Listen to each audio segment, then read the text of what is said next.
Hi to all you survivors out there. This is me, Prepper Zan, reporting to you. I'm back on the go. You know what I'm saying? I'm on these money missions. You know, it done got so hard out here for everybody. These people need to be ashamed of themselves. You know what I'm saying? Everybody has increased the prices of everything significantly. I mean, in every area of our lives, it's being affected by these drastic price increases. It is pathetic. It is criminal. It is awful.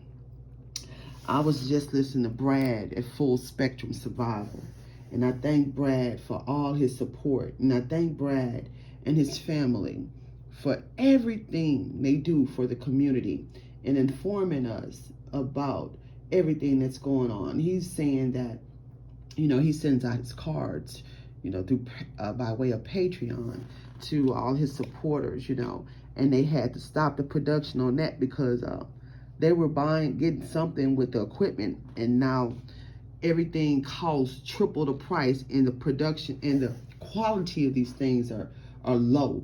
And he was saying that he and his wife refused it because the quality was bad, and it wasn't the same quality he was used to sending his supporters. So he just backed out the deal, and I have to commend him for that.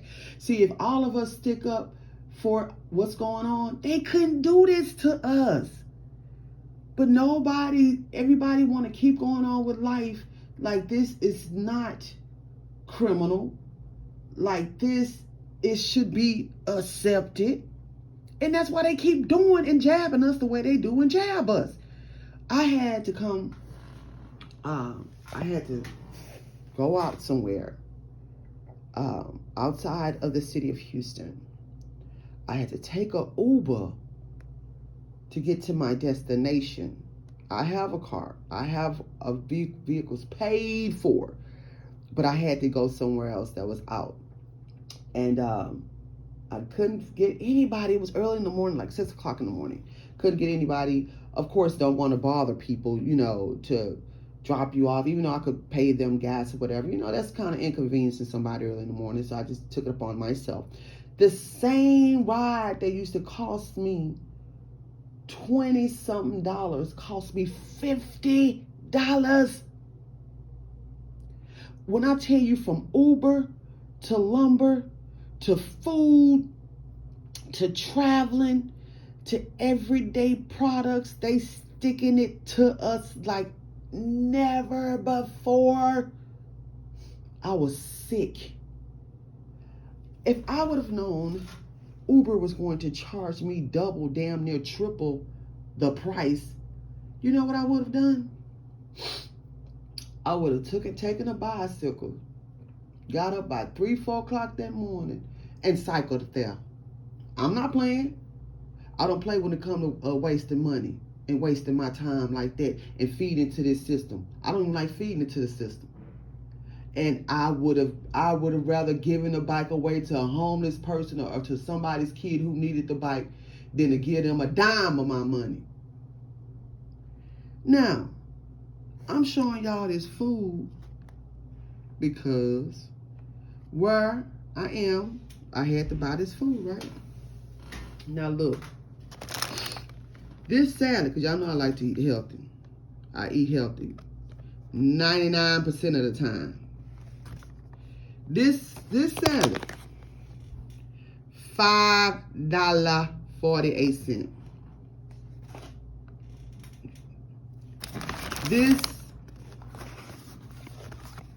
These raisins, almost $4. About 2 bananas. I think they cost me like $3. This is popcorn. I try to stay away from the chips. Look, $4. This is like a turkey sandwich. I don't really eat meat much, but when I do, I eat turkey. This is $7.99. And then this water. I think it cost me about $3, maybe $4. Altogether, all this stuff, $28. And I'm not lying to you. So guess what? I'll be eating on it for 2 days. 2 or 3. Maybe 4. They are sticking it to us like never, ever before. And they are using that virus as the excuse because everybody lost so much money. So now they have to increase the prices of everything. It's shortages on everything. A lot of crops were lost and destroyed. It was a setup. All this is deliberate. And it's being deliberately done, strategically done. And it's to further annihilate more people. Because a lot of people not going to be able to survive this, y'all. Especially those who are already hurting because they shut their businesses down, or the businesses where they were working at were shut down. So they lost their jobs. They lost their homes. They were already living from paycheck to paycheck. Most of them are either homeless, still trying to figure out what to do. And then the hardcore part about all of this is, this is why the crime has risen. And a lot of these people were good people. So we're talking about good people turning bad because they got to eat. And they have to feed their families. These people not going to just go on, most of them, and just sit around and not eat. What you think they going to do? Ask yourself, what would you do? You have children, or you have a wife, or you have a husband, or that your husband and wife are sick and they lost their job, and you have children that may not be well, and all these different things, and you can't even afford to feed your kids because you go into the grocery stores and everything is triple and quadruple the price. We have an obligation to God.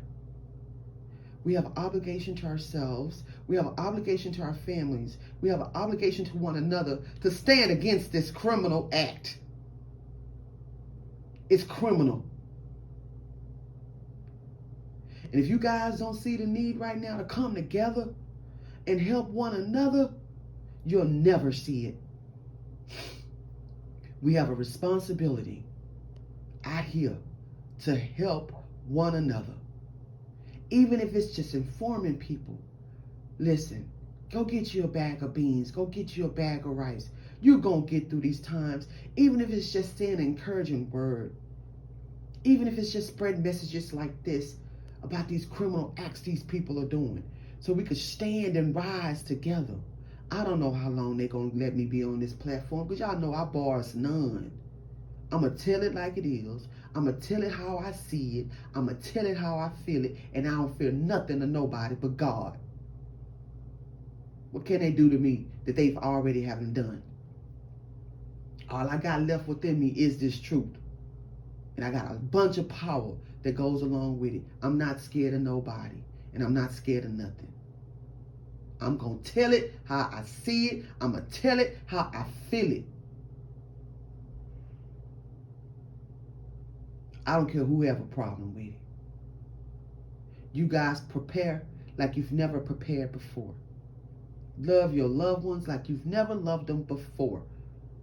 Teach your children about what's going on. Because a lot of our children, they look at this technology and they just go on with what's going on with the technology. And it's not their fault. This is the era and time that they're living in. But they have to know about this criminal system. And they have to know about how to live off the land.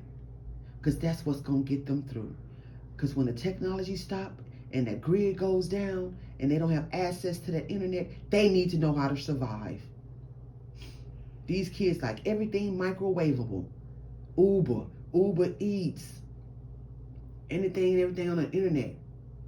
But when Uber Eats can't come to your driveway, or when you can't order nothing on Amazon, God forbid, or whatever, because that grid then went down because they didn't shut it down on you, and the power is out, and it's cold, or it's either too hot, because that's when they like to do stuff. When it's really, really cold, or when it's too hot. How are you going to survive? We're living in treacherous times. And if y'all don't see it, you'll never ever see it in your lives. Prepare your families, prepare your children. Keep surviving. ZanHarrell.com.